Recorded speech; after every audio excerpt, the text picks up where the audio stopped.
All right, for those of you with indigestion from watching the markets bounce all over Thursday, Friday, and yesterday a bit of a reprieve, and today looks like it's going to be in the green, as we talked about. But Nick Hopwood leads a team of certified financial planners at Peak Wealth Management. You know, it's great to have a team of advisors working together to develop a plan for you.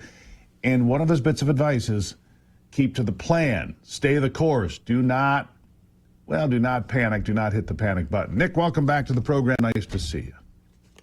Steve, thanks for inviting me. Now, you said Sunday was a bit of a tough night because you thought it was going to be down 5% 3 days in a row, but as it turns out, Monday, not too bad at all. What, down 300 points, something like that. Today, looking at the futures, 700, maybe 800 points on the plus side. Have things settled down maybe for a moment?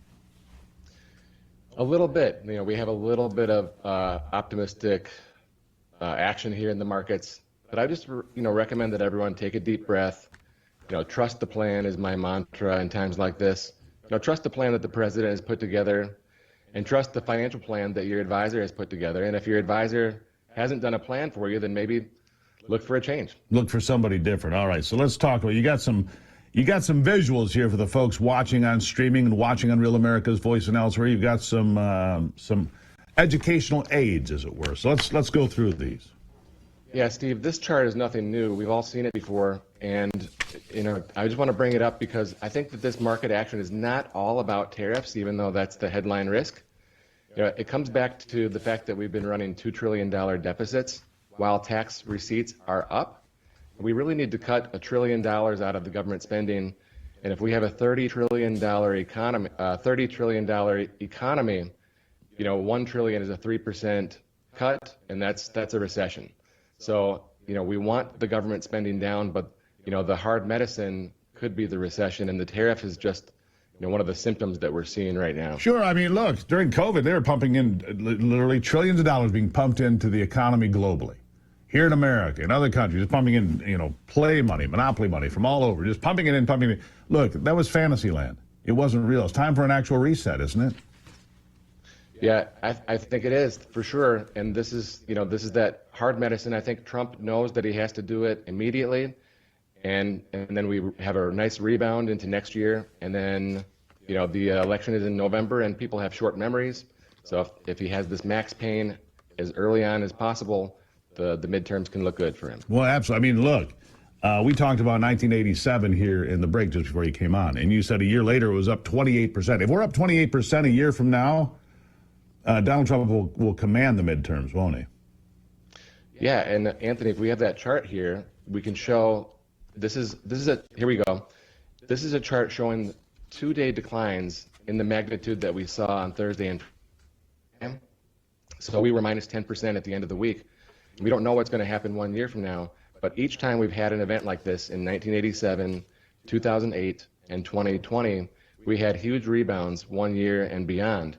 And like you said, on Black Monday in 1987, plus 28% a year later. Right. So, I mean, look, we've been through these things before. 2008 and 9 was terrible. 2020 and 2022 wasn't much of a year either, to be fair. Let's be honest with that. We got another chart here as well.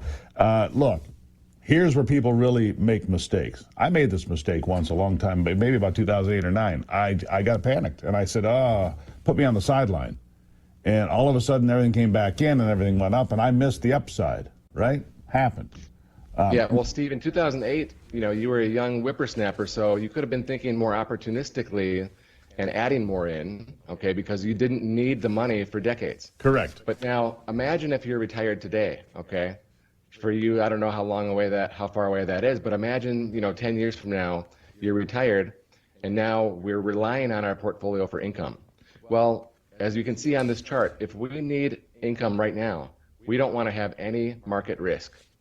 However, if we're looking at the part of the portfolio that we don't need for 10 or 20 years, like at the bottom of the chart, we can be more growth oriented.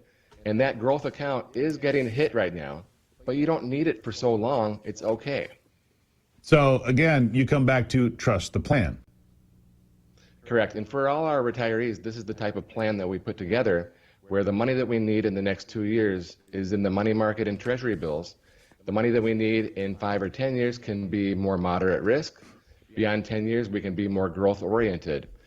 Imagine you're walking through the forest and you see blue skies and everything's fine because your income is good. But, several miles down the road, you've got a raging forest fire going on. But by the time you get to that point in the forest, it'll be green shoots and blue skies again because that portfolio would have recovered. Yeah, I mean, let's talk about a couple of the fundamentals here. Inflation now, from everything I can read and understand, less than 2%. We haven't seen that in a while. Hiring is on the rise, a bigger jobs number than expected. The price of oil is down. The price of gasoline is coming down. And therefore the price of a lot of things is coming down. So there's no inflation, right? The energy's coming down, and therefore the price of groceries and so forth are coming down. So a lot of the fundamentals in the economy are good. So that leads me to ask the question, will the Fed reduce interest rates? Because if that happens, because you sent me a column yesterday, and I read about how the money on the sidelines wants to come back in badly. We've only got about a minute here, but it looks like there's enthusiasm to come back into the market. If the interest rates are dropped and gas is cheaper and oil's cheaper and energy's cheaper, that'd be a really good time to be in the market, wouldn't it? It would, especially at these levels after we just wiped out a year of gains. There's no question inflation is going to come in at 0.1 for March. So inflation is coming down, and that gives the green light to the Fed. So Steve, coming into this year, we thought there might be 1 or 2 rate cuts. And now the updated expectations are 4 rate cuts between now and the end of the year. And we know that we want the Fed on our side, right? And so with the lower inflation, it gives them the green light. Yeah. So that's another positive for markets going forward. You can find out more at peakwm.com. You can talk to my friend Nick over there, by the way. You can watch him on YouTube, too. Peak Wealth Management. You can find them, MGMT. Peakwm.com. Look it up. Get a second opinion. Stay the course. Keep the plan. Do not panic. Thank you, Nick. I think you helped some folks out today. Thank you so much. Thank you, sir. Really appreciate it. Look, again, we're going to watch the numbers here through the rest of the program, but they look pretty good right now. I'll be right back.